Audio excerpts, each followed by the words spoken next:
ఒకప్పుడు ఇండియా హెల్దీగా ఉంది, ఇప్పుడు అన్హెల్దీగా మారిపోయిందని ఒక ఆందోళన విపరీతంగా వింటున్నాం. అంటే హ్యాబిట్స్ అని, ఇదివరకు మన పనులు మనమే చేసుకునేవాళ్ళు, అమ్మమ్మలు అయితే బావిలోంచి నీళ్లు తోడి తీసుకొచ్చేవారు, పప్పులు రుబ్బేవారు. సో వర్కౌట్ న్యాచురల్గా ఇల్లు ఊడ్చుకునేవారు వంగి. ఇప్పుడు అన్ని వాక్యూమ్ క్లీనర్స్, మెయిడ్స్, సర్వీసెస్ ఇవన్నీ వచ్చేసాయి. అండ్ ఈవెన్ గ్రోసరీ స్టోర్ కూడా మనం కూరగాయలు తెచ్చుకోవడానికి కూడా వెళ్ళట్లేదు, everything on the click of a button.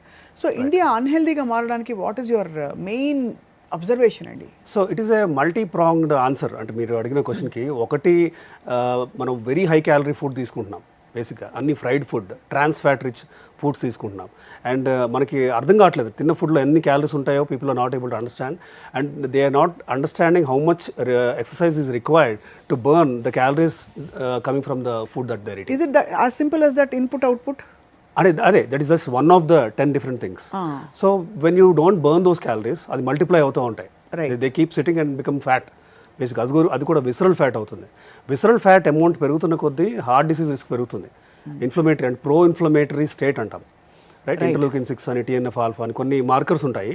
ఇవన్నీ పెరుగుతాయి బేసిక్గా మనం అన్యూజ్డ్ క్యాలరీస్ వల్ల, పేరుకున్న ఫ్యాట్ వల్ల. బేసిక్ అది విసరల్ ఫ్యాట్ అవుతుంది ఖచ్చితంగా. ఆ విసరల్ ఫ్యాట్ని తగ్గించడానికి ఏంటి మరి? ఫ్యాటే బర్న్ అవ్వాలంటే, ఫ్యాట్ బర్న్ అవ్వాలి, దానికి mainly diet and exercise. Answer or bypass చేసేది ఏంటో లేదు, దానికి షార్ట్ కట్ లేదు. సో షార్ట్ కట్ లేదు. You will have to stick to the unprocessed food తీసుకోవటం, యాంటీ ఆక్సిడెంట్ రిచ్ ఫుడ్ తీసుకోవటం, ఫ్రూట్స్ అవ్వచ్చు, వెజిటబుల్స్ అవ్వచ్చు, ఇవన్నీ తీసుకుంటూ దెన్ ఎక్సర్సైజ్ ఏంటంటే బోత్ ఇప్పుడు కార్డియో చేయాలి, మజిల్ బల్క్ ఇంక్రీజ్ చేసే ఎక్సర్సైజ్ కూడా చేయాలి. People just do one type. అంటే కార్డియో, ఫర్ ఎగ్జాంపుల్ యోగా చేస్తూ ఉంటారు చాలామంది. Yoga is a very good type of exercise, there is no doubt. Cardio respiratory రిజర్వ్ని పెంచేది యోగా మెయిన్లీ. కానీ is it enough? No. Does yoga burn enough calories? Unless it is power yoga, అది calories burn అవ్వట్లేదు, మంచిదే. కానీ yoga is not a replacement for exercise. అదే కదా, మనం క్యాలరీస్ బర్న్ చేయాలి అంటే ఒక పక్క కార్డియో చేయాలి, యూ హ్యావ్ టు మీకు హఫింగ్ పఫింగ్ కానీ, లేదంటే స్వెట్ రావాలి, కొంచెం ఆయాసం రావాలి, అలసట రావాలి, అప్పుడే ఎక్సర్సైజ్ యొక్క బెనిఫిట్ బాడీకి అందుతున్నట్టు, అంతే, రైట్? మజిల్ బల్క్ కూడా పెంచుకోవాలి. అంటే యూ విల్ హ్యావ్ టు, ఇప్పుడు చాలామంది ఏజ్ 50-60 అవుతున్న కొద్దీ సార్కోపీనియా అంటాం, మజిల్ బల్క్ తగ్గుతూ వస్తుంది. మజిల్ బల్క్ తగ్గిన వాళ్ళకి హార్ట్ డిసీజ్ రిస్క్ పెరుగుతుందని కూడా దెర్ ఇస్ ప్రూఫ్. అది so ageing it self will bring down the total muscle bulk mass. So దానికి మనం కౌంటర్ చేయాలి. ఎలా? ప్రోటీన్ ఇంటేక్ పెంచాలి. Simple exercises like for example ఒక చిన్న డంబెల్ 3-4 kg డంబెల్ పట్టుకొని కూర్చొని లేవటం, స్క్వాట్స్ చేయటం, వెయిటెడ్ స్క్వాట్స్ చేయటం, it's a simple thing. And then cycling, లేదంటే అంటే ఇంట్లో కూర్చొని తొక్కే cycle is enough basically. Treadmill చేస్తే కొంచెం ఇంక్లైన్ పెట్టి, అంటే if you are younger, say 40-50 age group అయితే కొంచెం ఇంక్లైన్ పెట్టచ్చు, 50 ఆర్ మోర్ అయితే ఇంక్లైన్ పెట్టకుండా చేయటమే బెటర్.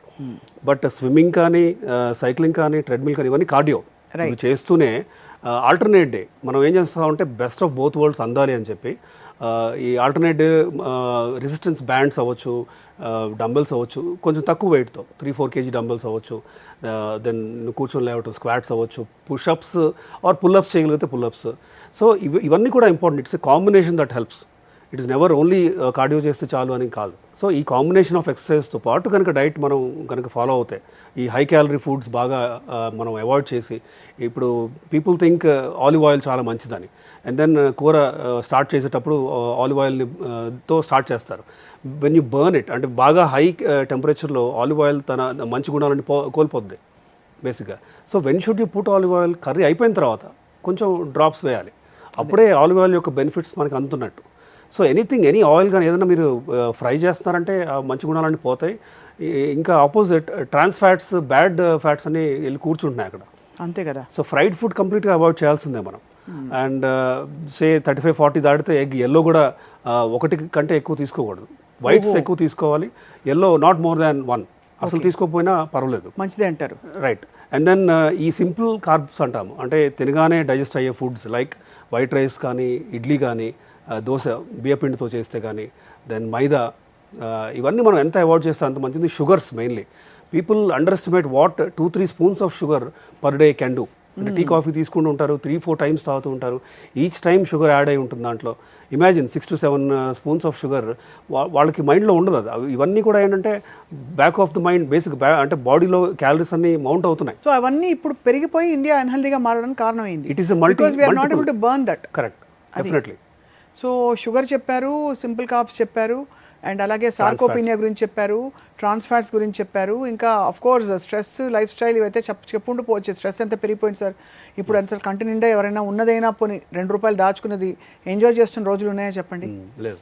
అసలు ఎప్పుడు నెక్స్ట్ ఏంటి, రేపు ఏమైపోతుంది, ఆ గురించి వీళ్ళేమనుకుంటున్నారు, వాళ్ళే, ఇదే సరిపోతుంది లైఫ్. రైట్. అది